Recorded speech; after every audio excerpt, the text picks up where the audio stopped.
న్యాయ కోవిదుడు, రాజనీతిజ్ఞుడు, భారత రాజ్యాంగ నిర్మాత డాక్టర్ బాబాసాహెబ్ అంబేద్కర్ జయంతిని బుజ్జిరెడ్డిపాలెంలోని 3వ వార్డు కౌన్సిలర్, దళిత నాయకురాలైన అందె ప్రత్యూష ఆధ్వర్యంలో అంబేద్కర్ జయంతిని ఘనంగా నిర్వహించారు.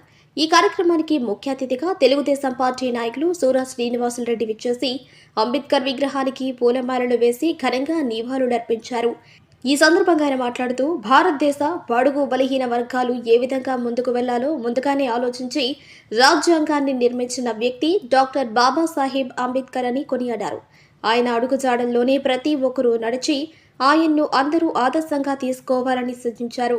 అనంతరం కౌన్సిలర్ ప్రత్యూష మాట్లాడుతూ డాక్టర్ బాబాసాహెబ్ అంబేద్కర్ పేద బడుగు బలహీన వర్గాలతో పాటు అన్ని వర్గాలకు సమన్యాయం చేసిన వ్యక్తి అని అన్నారు. ఆర్టికల్ 15లో మహిళలకు ఎంతో మేలు జరిగిందని అన్నారు. ఈ కార్యక్రమంలో కాసా శ్రీనివాసులు, రామ్శెట్టి కళ్యాణ్, ఓడా పెంచలయ్య, తాళ్ల వైష్ణవి, దళిత నాయకులు, కార్యకర్తలు పాల్గొన్నారు.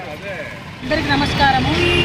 పేదల పట్ల ఆశాజ్యోతి, బడుగు బలహీన వర్గాల ఆశాజ్యోతి డాక్టర్ బిఆర్ అంబేద్కర్ గారి 135వ జన్మదిన సందర్భంగా ఆయన చేసిన సేవలకు మరొకసారి నివాళులు అర్పించుకుంటున్నాము.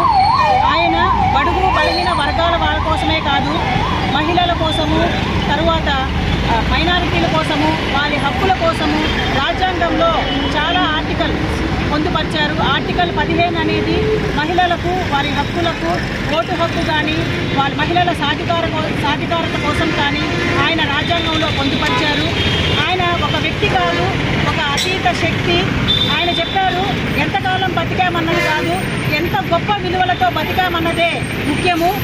మనం కోసం బతికితే మనమే జీవిస్తాము, జనం కోసం బతికితే జనాల్లో మనము చిరస్థాయిగా నిలిచిపోతాము అన్న చెప్పిన doctor BR Ambedkar casteless and classless సొసైటీని సాధించడానికి అనేక ఉద్యమాలు చేశాడు, అనేక పోరాటాలు చేశాడు.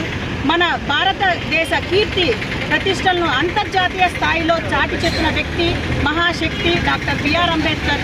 డాక్టర్ బిఆర్ అంబేద్కర్ జయంతి ఆయన సేవలను కోసమే కాదు, ఆయన ఆశయాలని ప్రతి ఒక్కరూ ఆయన బాటలో నడిచి ఆయన ఆశయాలు కట్టుబడి గౌరవప్రదమైన జీవితాన్ని ప్రతి ఒక్కరూ చేయాలని చెప్పి నేను సభాముఖంగా తెలుసుకుంటున్నాను. ఆయనకి మరొకసారి జన్మదిన శుభాకాంక్షలు. ఆయన ఆశయాలకి మరణం లేదు, అందుకే మనమందరము ఆయన బాటలో మనమందరం నడిచి ఆయన ఆశయాలు నిర్మించుకుందాము. జై భీమ్.